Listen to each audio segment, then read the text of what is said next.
Hi students. In my previous lecture on the Evidence Act, we were dealing with presumptions. We started our journey from section 4, where we saw that presumptions are basically of two types: presumptions of law and presumptions of fact. Presumptions of law are again of two types: rebuttable presumptions and irrebuttable presumptions. Presumptions of fact are always rebuttable, and that is why they are all may presumes. Presumptions of law, if they are rebuttable, they are shall presumes, and if they are irrebuttable, then they become conclusive proofs. We started our journey from may presumes. We first saw the presumption regarding foreign judgments of countries which were never British dominions, that the judicial records may be presumed to be genuine and accurate. We then read on the presumptions regarding maps and charts. Then we went on to telegraph, and then we saw presumptions regarding electronic records.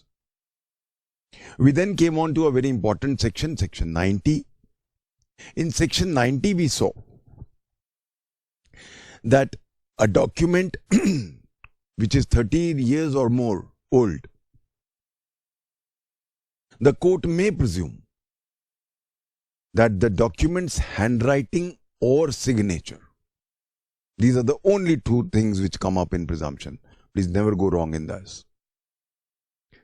The handwriting and signature belongs to the person to whom it purports to be, provided it is produced from proper custody. We saw all the aspects there. One question which has come in one of the states, ADJ. If a document is sealed, it is sealed. I mean, मैंने अपनी seal लगा दी. But there are no signatures and no handwriting. But there exists only my seal. Can a presumption be taken? The answer is no. Now here I would just like to interlink this aspect. When we were reading signing in CPC, signing includes stamps. Remember I taught you that. Now that thing is not applicable here in Indian Evidence Act. ये क्योंकि मैं जब पिछली बार I was going through some important papers में देख रहा था, and there I noticed that this question had come. Then I did some research, and there was a judgment also available on this. We have on this Maheshwar Nayak versus T.S. Narayan, 1949, Cuttack High Court, Orissa. It was held that instead of a signature or instead of a handwriting, if there is a seal, then no such presumptions can be taken, because the seal is neither the handwriting nor the signature. अगर यही question आपको आ जाए, a document, 90 पे questions आते हैं like propositions. Suppose एक proposition आ जाती है. A 30-year-old will is produced in the court. The testator had got it typed and put his seal. It is contended that the testator was very fond of his seal and he used to use it very often. And this seal may be taken as his signature. And for this matter, the definition of signing of CPC is quoted. That signing includes Stamping. You are a judge of the case. Decide. So here you have to say that the definition of one law cannot be squarely applied as a definition of another law unless it is in General Clauses Act 1897. First point. Second point. The presumption here regarding a document is only regarding A, original document, हमने पिछली बार discuss किया. B, only regarding the handwriting and signature. The why of section 90 is the theory of necessity. We go with the presumption that in 30 years, the maker of the document may be dead or may not be able to be found easily. And that's the reason why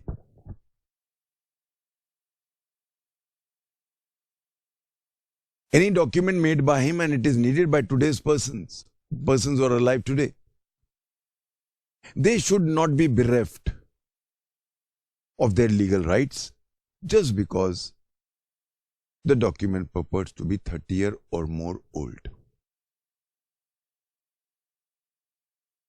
However, we cannot extend this theory of necessity to this extent that even a seal can replace a signature.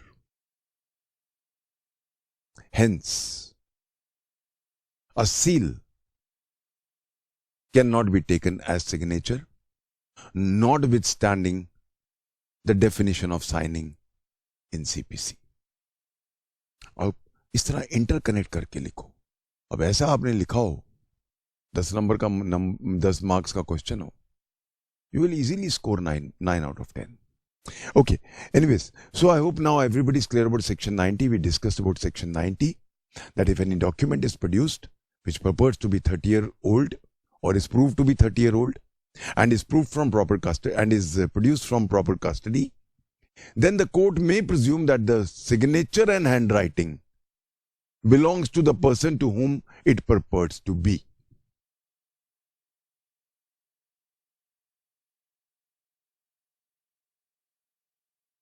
Please remember, as I told you, और ये prelims का question है, there is no presumption regarding the contents of the document.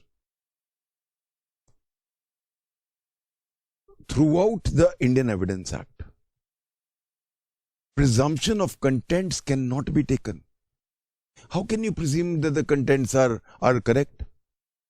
You can presume that my will was written by me. You can presume that this signature must be mine because it is being produced from a proper custody. But how can you presume that whatever is written in it is also correct? I can't will Taj Mahal to you.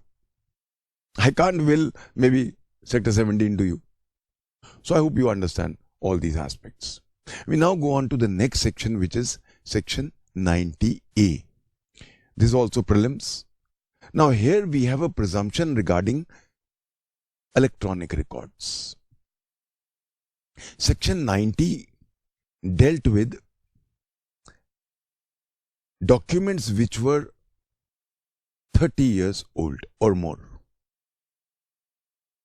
Electronic records are not on a material, though they are on a material, but not on a tangible material.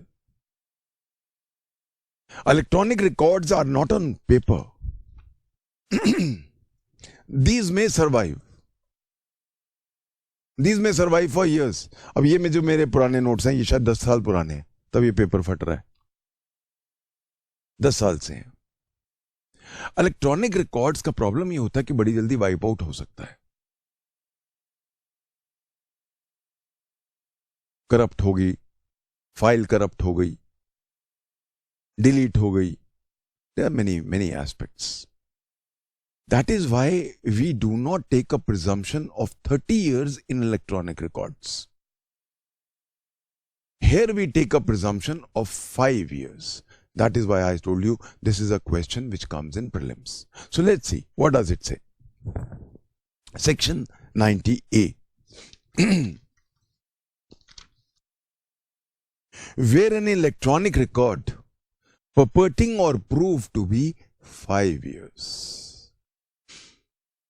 30 years, electronic record 5 years. Baki sab same hai. It's almost hubahu same hai. But let's see.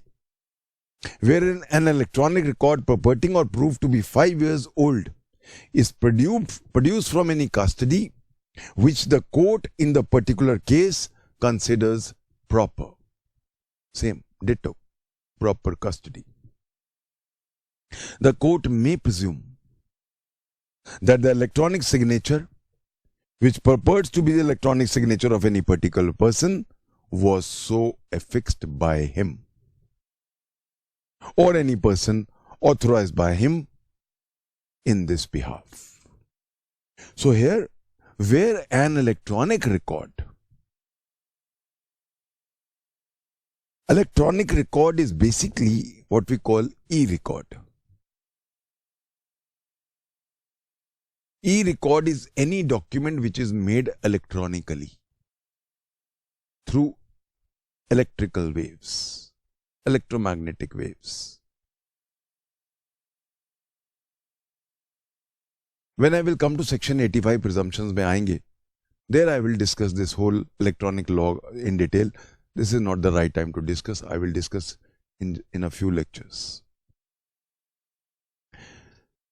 So where an electronic record?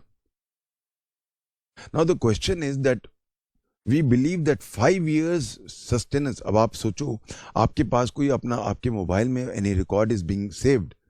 5 years पुराना record is hell of a long time. So it is not that it is a small time for electronic record. So that is why we take a parallel that if it is 30 years in a document, we have it 5 years here in this document.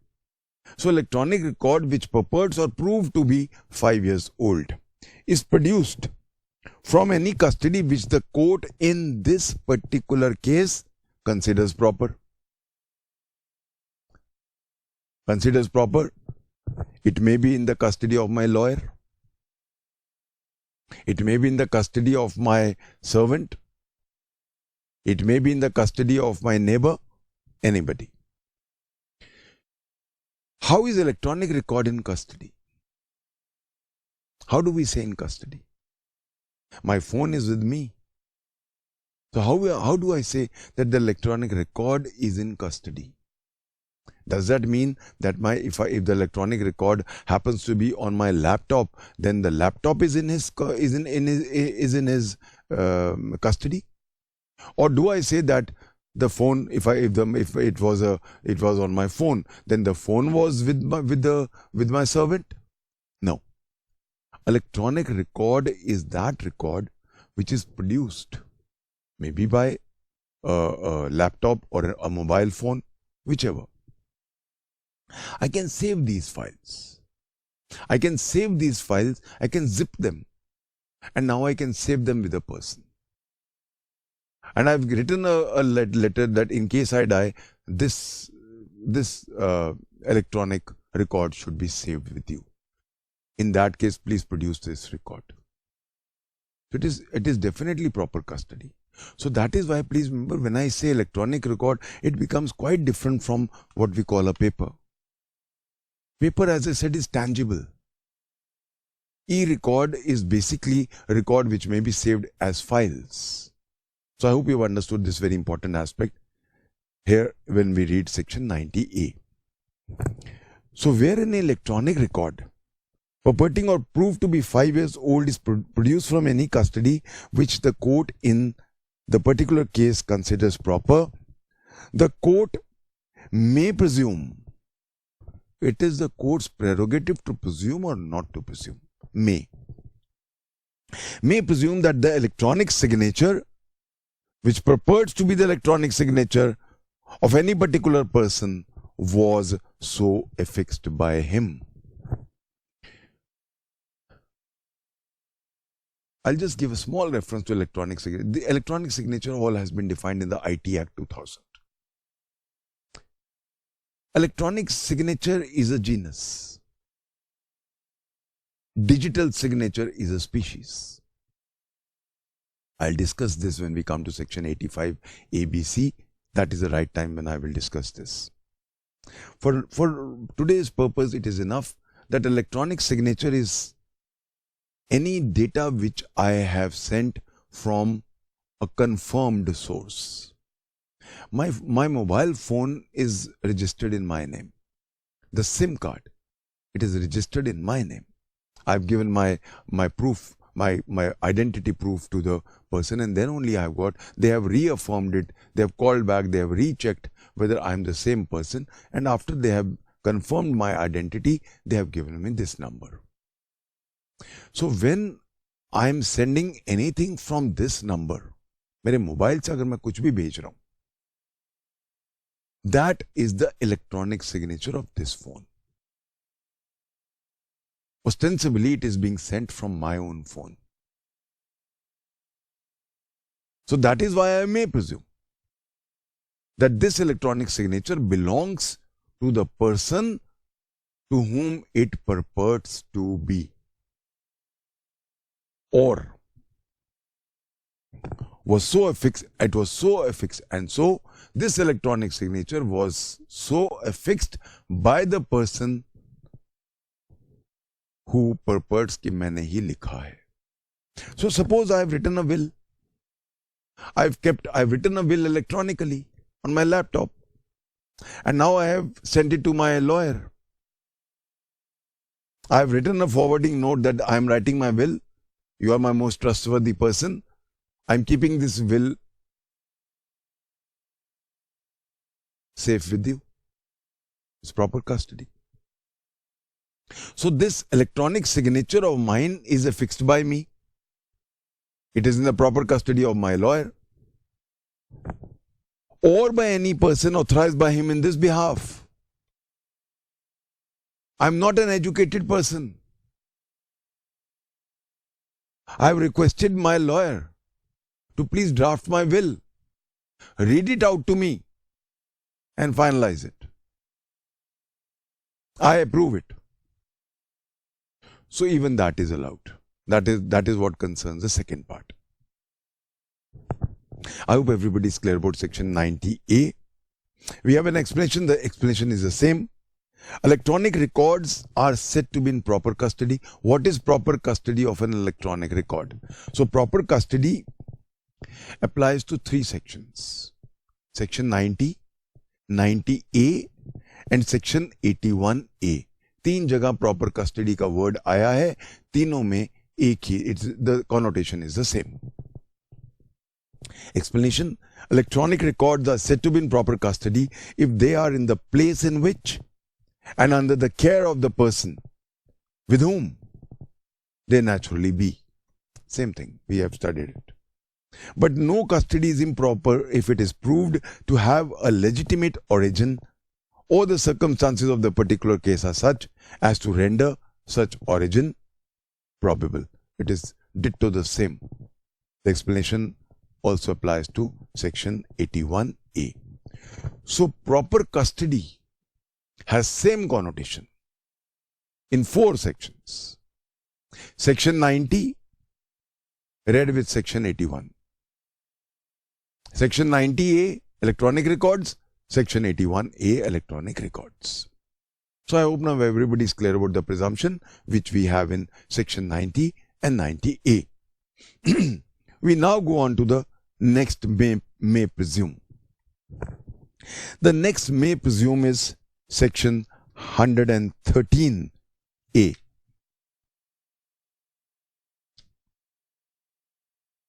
Now, as far as section 113A is concerned, one of the basic aspects of law after our independence was the right to equality. Article 14 forms the bedrock of a healthy Indian society. This society, which had been torn apart by inequalities, whether of caste, women's denigration, class, regionalism, racism, inequalities galore in the pre-constitution times.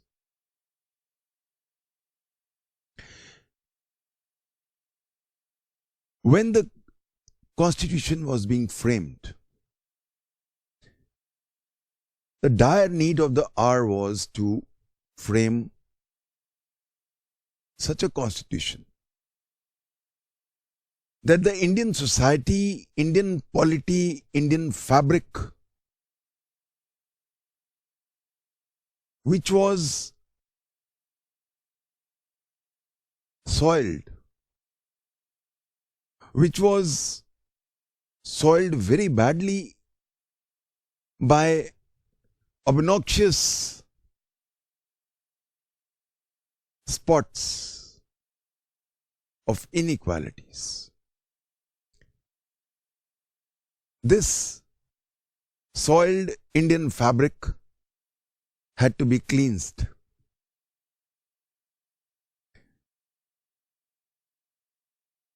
The basic problem was social.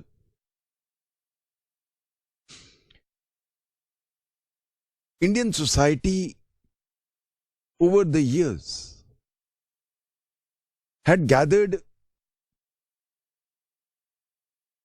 a huge deadwood which was now hindering the development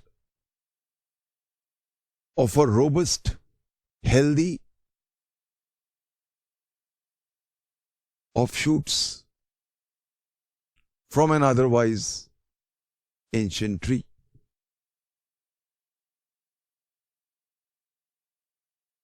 One of the biggest impediments was the denigration of women. One of the most important aspects of equality, as far as social equality is concerned, there was a immediate twin need. The twin need of social empowerment by removal of the deadwood which the caste system had gathered, which the constitution itself catered to, which the constitution abolished untouchability.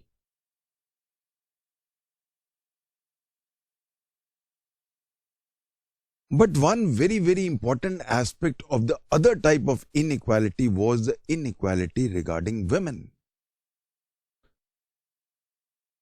Over a passage of time, women slid down the ladder of respect. Women, when we got our independence, had reached the nadir of depravity.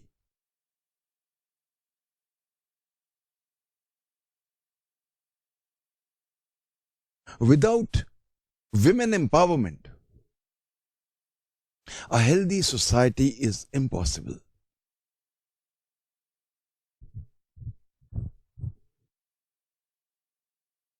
Women are the foundation of any robust society.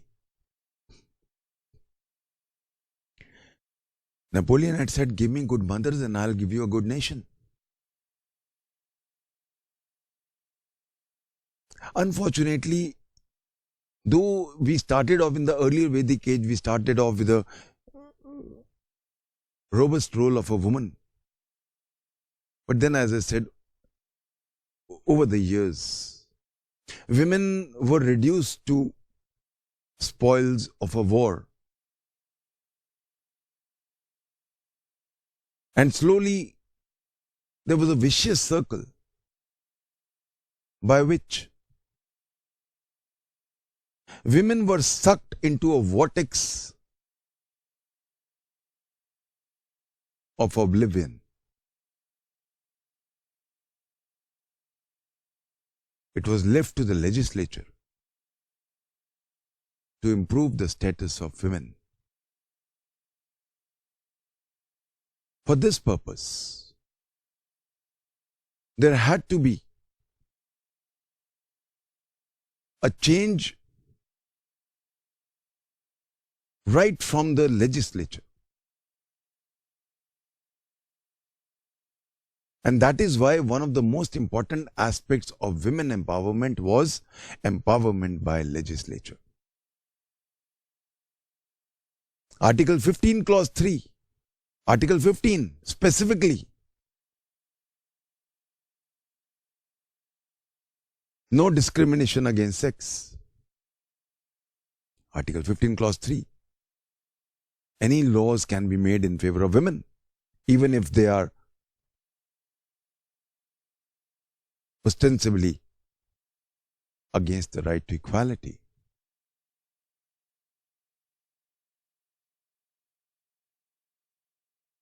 The splash of women empowerment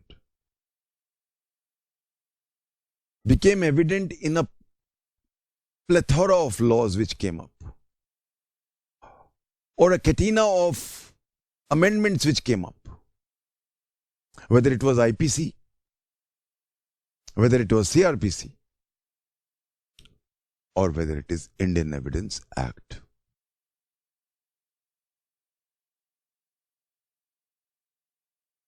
Those winds of change are visible in 3 sections in Indian Evidence Act. Section 113A, 113B, and 114A. 113B and 114A deal with shall presumes.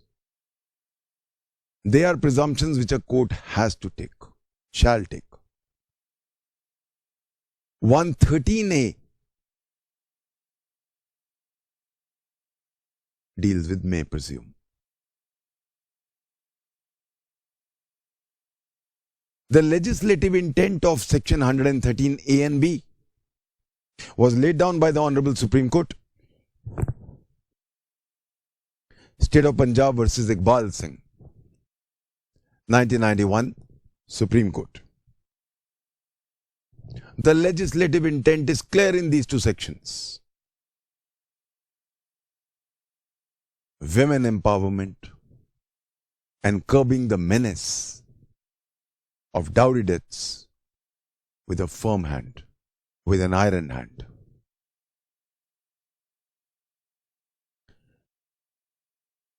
(113A) and 113B both deal with the death, unnatural death of a woman, of a married woman.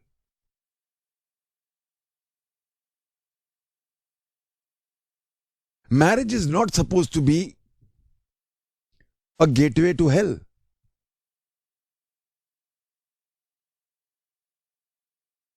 Marriage is not supposed to be jumping into a cauldron of hot burning oil for a woman. Marriage is not supposed to be opening the doors of a living hell for a woman.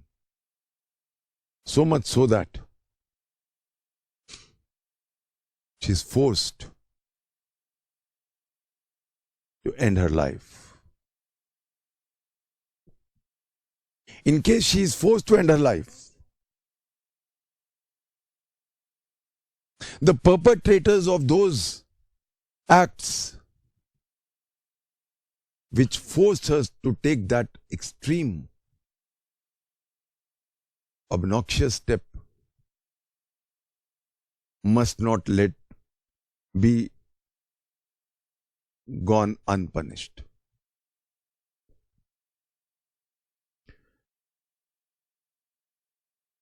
One of the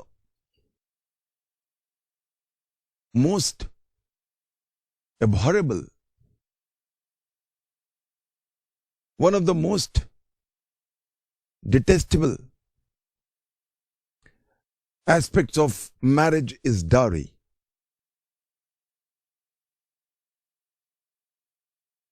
(113B) deals with dowry debts. 113A deals with death of a woman within 7 years of her marriage if she was being subjected to cruelty.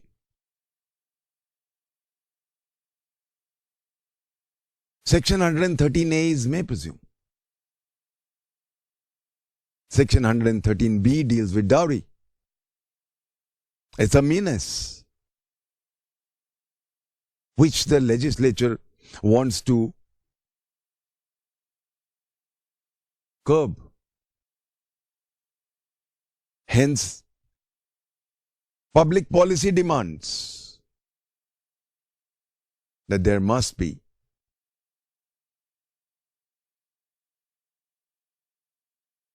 shall presume. That's the reason why 113B is shall presume, whereas 113A is may presume.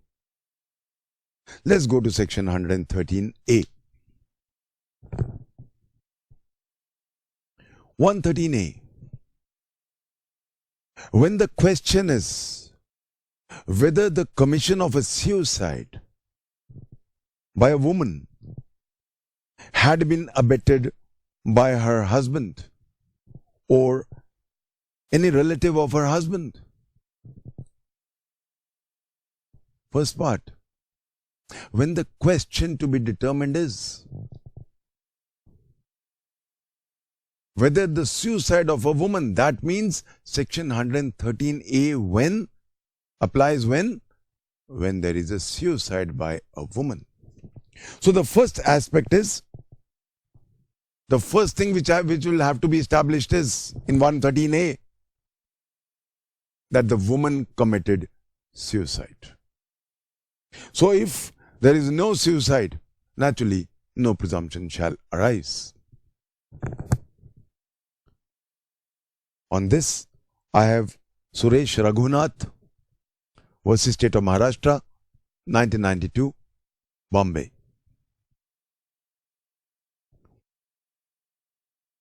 The question is, when the question is whether the commission of a suicide of a woman has been abetted by her husband or any relative of her husband.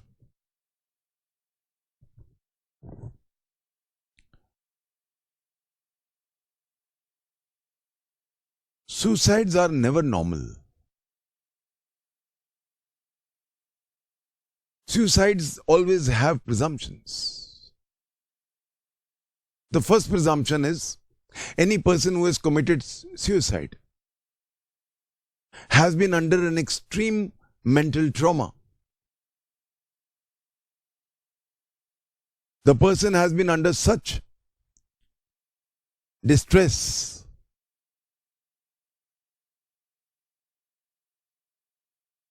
that he has been driven up against the wall and he has no option but to take an exit from this beautiful world.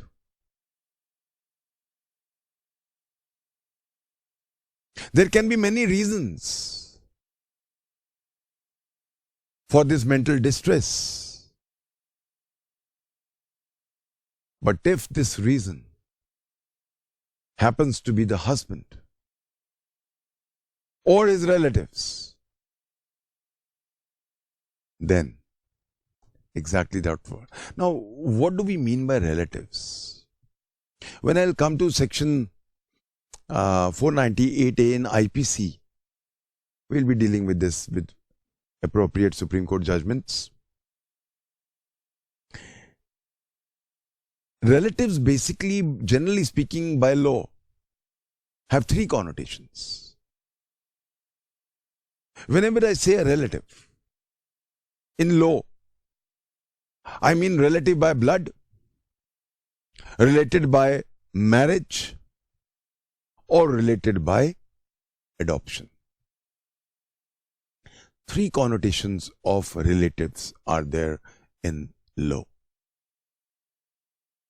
So when the question is whether the commission of suicide by a woman has been abetted by her husband or any relative of her husband.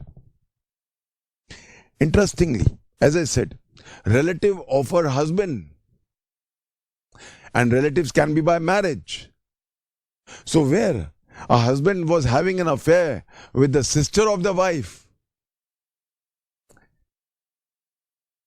the sister of the wife became his relative by marriage.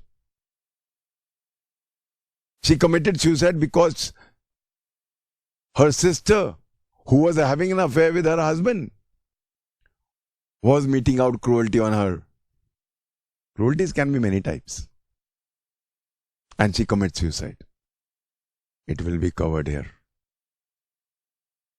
So when the question is whether the commission of a suicide by a woman has been abetted by her husband or any relative of her husband, and it is shown.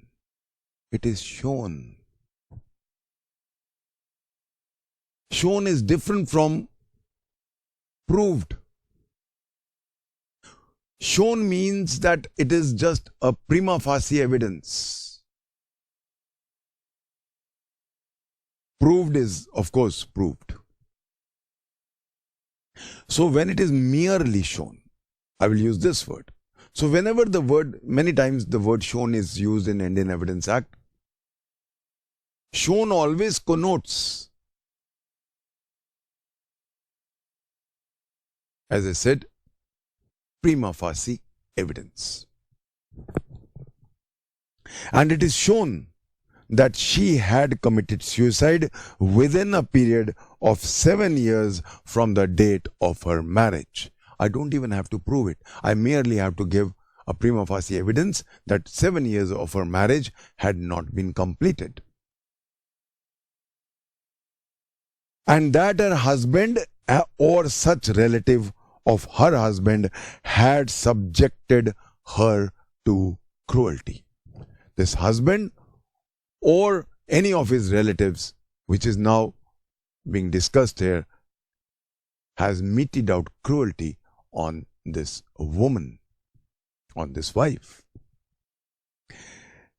If you notice, it is written, or such relative of her husband had subjected her to cruelty. When? Not written here. Had merely subjected her to cruelty.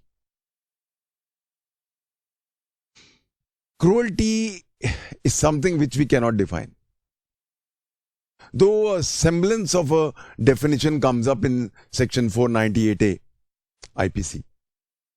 But even the Honorable Supreme Court in a catena of judgments has always expressed its inability to give a proper and working definition of the word cruelty.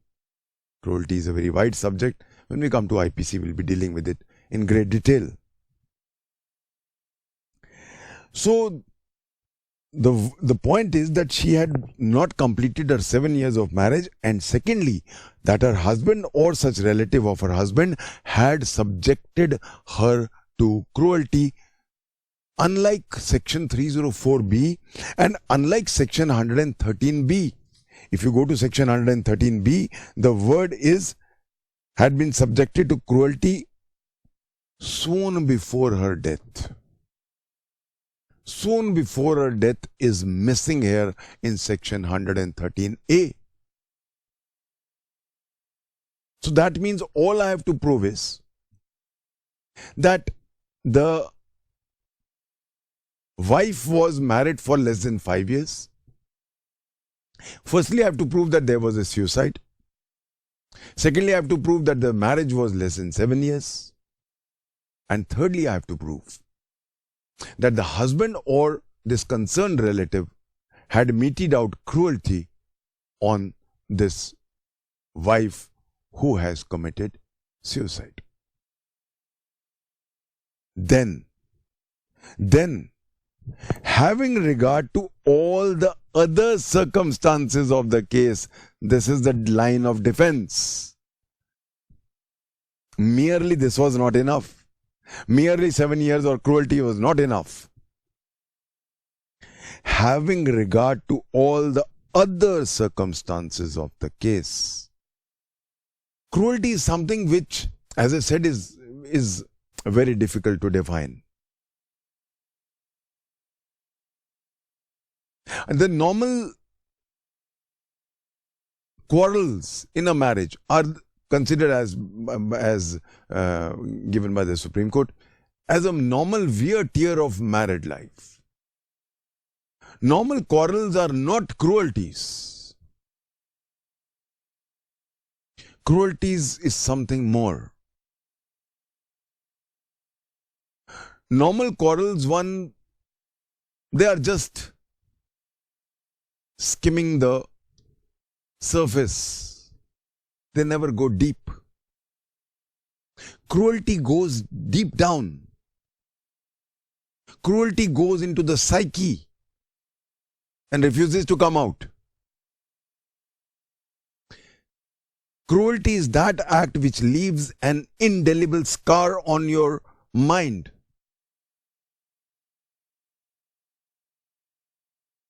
Cruelty goes to the very root of the psyche. That is why the court must consider all the other circumstances of the case. Having regard to all the other circumstances of the case, now what is the presumption? That such suicide had been abetted by her husband or such relative of her husband. So what is the presumption? The court may presume that the husband had committed Section 306, abetment to suicide. The court takes a presumption. It sees the entire turn of events in the life of that poor woman who has committed suicide. And now it works out a whole theory. After considering all the other circumstances, was it cruelty first? Was that cruelty enough to drive the woman to the extreme step of suicide? If yes, and if the woman was married for less than 7 years. Because why 7 years? Because it is, again, the Supreme Court has clarified that 7 years is the time when we presume that the turbulence of marriage has subsided. Now there is smooth sailing.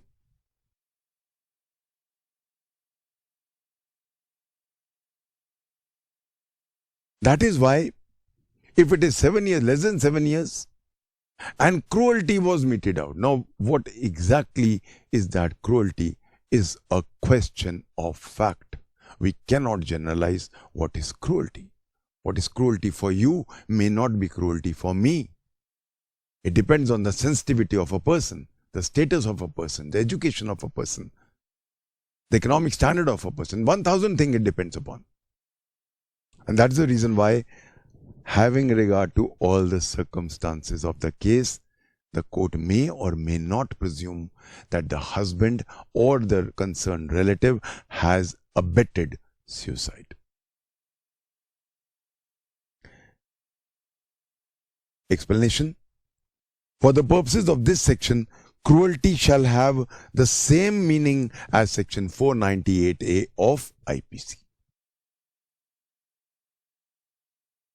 On this, I'd like to quote Punjab Haryana High Court. The Honorable Punjab and Haryana High Court in Kishan Lal versus Union of India. It's a full bench decision.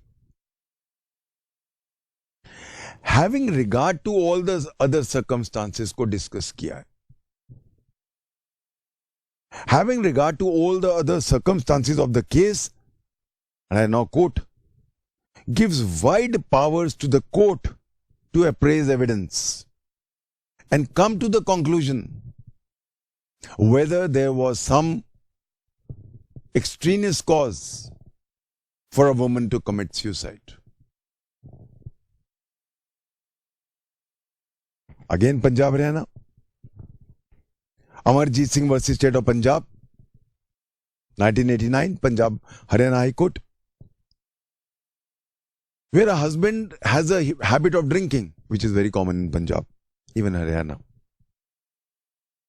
The drinking habit of the husband, coming late home every day and then beating up his wife, is cruelty. But then, a husband who comes home drunk every day and quietly goes and sleeps in his room is not cruelty. Again, Punjab Haryana High Court. So if I actually do cruelty, if I mete out cruelty on the woman, on wife, then only it will be cruelty. But if he is in a habit of drinking per se is not cruelty. Again, then I said it's always a question of fact. We cannot generalize these matters. But then the Punjab Haryana High Court has two dichotomous. I will not say dichotomous. They are in fact quite in unison.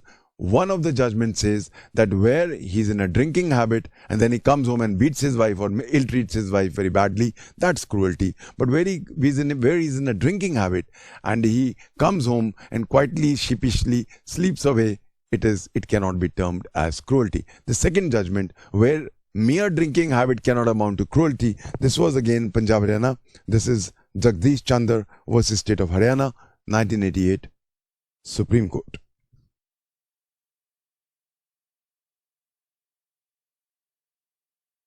One very important aspect of proving cruelty is letters. The complaints which the wife makes to her parents, to her friends, or any letters which she has written, or any attempts which she has made, earlier attempts of suicide, or any medical and mostly psychiatrist treatment if she's undergoing because of her mental traumas. All these can be pointers to cruelty. There's another judgment of Honorable Punjab Haryana High Court, State of Haryana versus Suresh Kumar, 1993, Punjab Haryana, where a married woman committed suicide within 1 year of her marriage. And there was circumstantial evidence to prove that there was no harassment or torture from either the husband or the in-laws. No presumption under 113A could be taken. State of Haryana versus Suresh Kumar, 1993, Punjab Haryana High Court. Hansraj versus State of Haryana, 2004, Supreme Court. Petty quarrels are not covered by the term cruelty. Allegations of quarrels and sometimes even physical assaults by both husband and wife against each other. You know, whenever we have such fights, we have a lot of broken china and broken crockery and struggle marks and nail marks and biting marks, even those. So where there is a pitched battle between husband and wife because of petty quarrels, and then afterwards, those acts do not leave any scars. I don't mean physical scars, mental scars. And this judgment is very important. Petty quarrels are a part of the normal wear tear of a married life. And they can't be exalted to the level, they cannot be graduating to the level of cruelty. We have Hansraj versus State of Haryana, 2004, Supreme Court. So I hope now everybody is clear about section 113A. Shall presumes 113b and 114a are shall presumes. When I come to shall presumes, we'll be dealing with those. Now, before I move ahead to the most important section of may presume, which is section 114, I'd just like to frame a few questions. Firstly,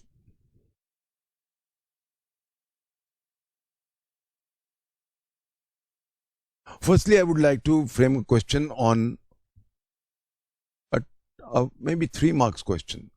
Because now you are having small questions of maybe 3 marks or 5 marks. You have one question of maybe 5 parts, because more topics are covered in such a way.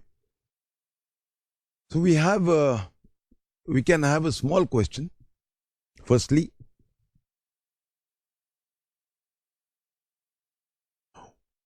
what is the presumption regarding foreign judgments? Already done it.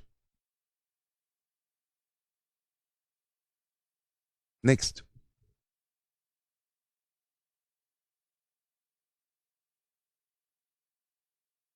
What is the presumption regarding 30-year-old document with special reference and case laws on proper custody? And then there can be many propositions. A produces a document from his custody which purports to be a will which was made 40 years back.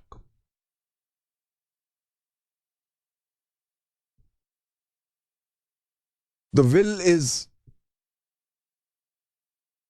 challenged by his brother, who says that the will was forged. Since the will gives entire property to the brother who has that will in his possession, whereas the younger brother alleges that in his last days he was taking care of his father, and his father never wanted to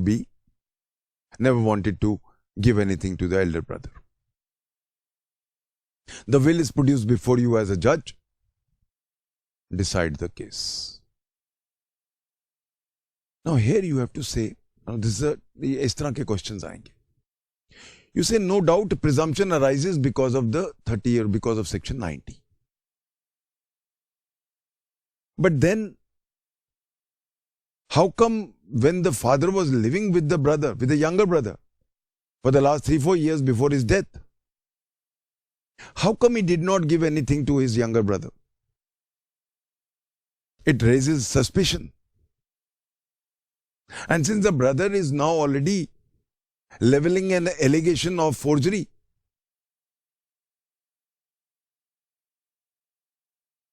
many aspects will have to be covered. Firstly, the will have to be sent to the forensic science laboratory.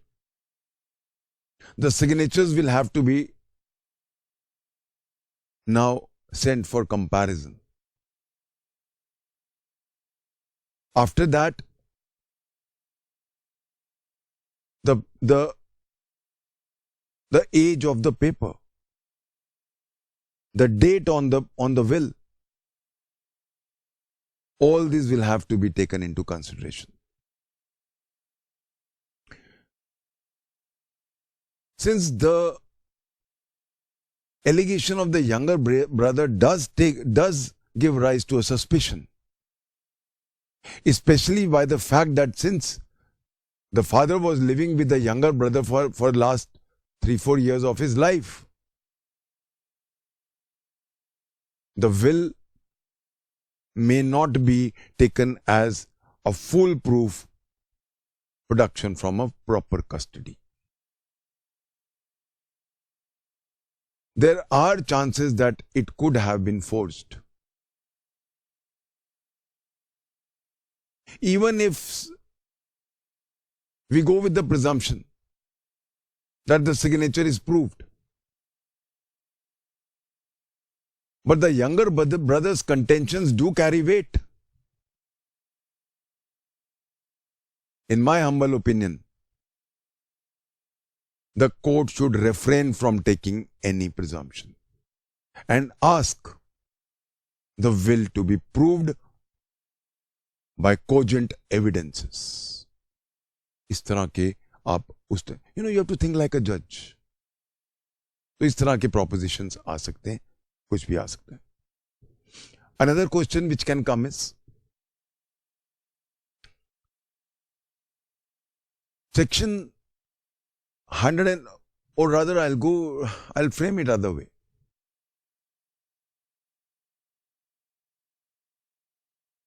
Indian Evidence Act has played its own role in women empowerment. Critically examine.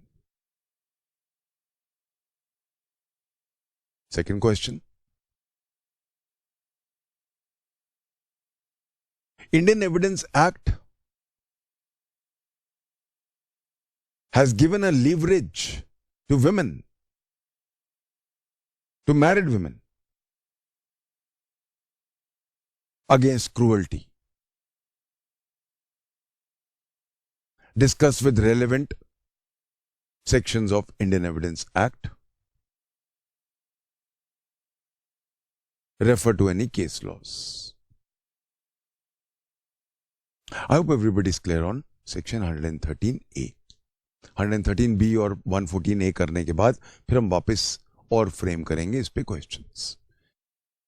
I think I hardly left with 2-3 minutes. Let me give you a little background of section 114. Section 114 is a very, very most important section of may presumes. Section 114 is a general law of presumption. I can divide the entire topic of may presumes into two parts, two broad headings. Sections concerning specific presumptions, specific topics for presumption.